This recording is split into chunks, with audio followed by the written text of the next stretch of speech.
I want the anointed of God to be in prayer for me. And I don't want to scare anybody. I'm not asking for any money. I'm not asking for any love offerings or anything like that. I got myself into a situation about 5 years ago when I went to minister in Kenya, Africa. And instead of expecting remuneration from the people that I was ministering to, I said, I will not ask any offerings, and I didn't. And I carried the burden of the services.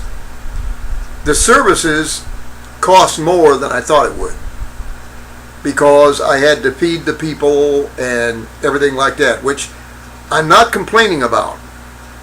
But you cannot go with an idea like that and you're not asking financial support from God's people.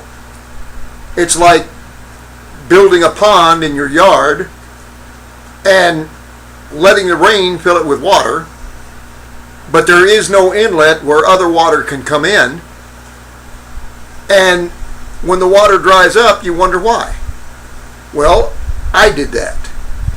And this is why I'm ministering like this in my videos, because it does not cost me anything to do. I do not have to ask God's people for any kind of financial support for my ministry. And everything works out really good. But I want to have the people pray. Those who believe in prayer, those who are under the blood of Jesus, those who really care about a certain thing. Pardon me. When I came to the Philippines, I came blustering that I was going to change the world. It didn't happen. I sit here in my apartment constantly. I cannot go anywhere because I do not have a car. I do not have any way to get around. And the taxi drivers are larcenous people here. And so my realm of ministry is to where I can walk without being out of breath. And I know that if I went back to the United States, that I could get decent medical care with this asthma or this COPD or whatever it is. And so I'm asking that God would supply a way for me to return to the States and stay there. Make sure everything's cleared up here, but to return to the States and stay there. Of course, I have to get my wife a visa, and I'm just asking God for a little extra so that I can show the embassy, the American embassy, that I'm not going to be, she's not going to be a burden to the American people, and I'm not either.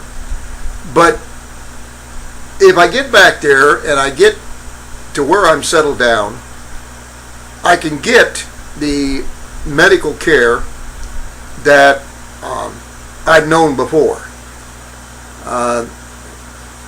Medical care here is substandard, and the hospitals are even more substandard because they're interested in the almighty buck, and everything else is a path to that end.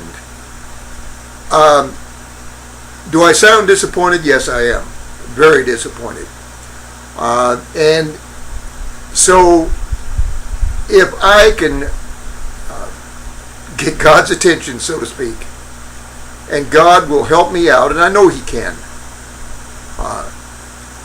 The Spirit knows what you have need of. And God knows what we have need of. And He says, you have not because you ask not. And so I'm asking God right now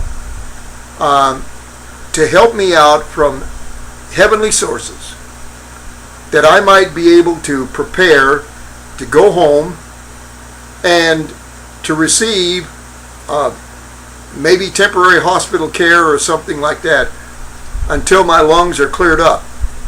Because here it's just pollution, pollution, pollution.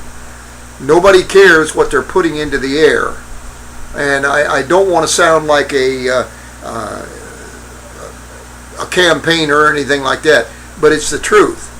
They are killing their people over here and they don't care, because there are no laws that regulate exhaust fumes. Anybody can burn anything they want to. So pray with me, agree with me. God bless you. God keep you. In the Scriptures, Maranatha.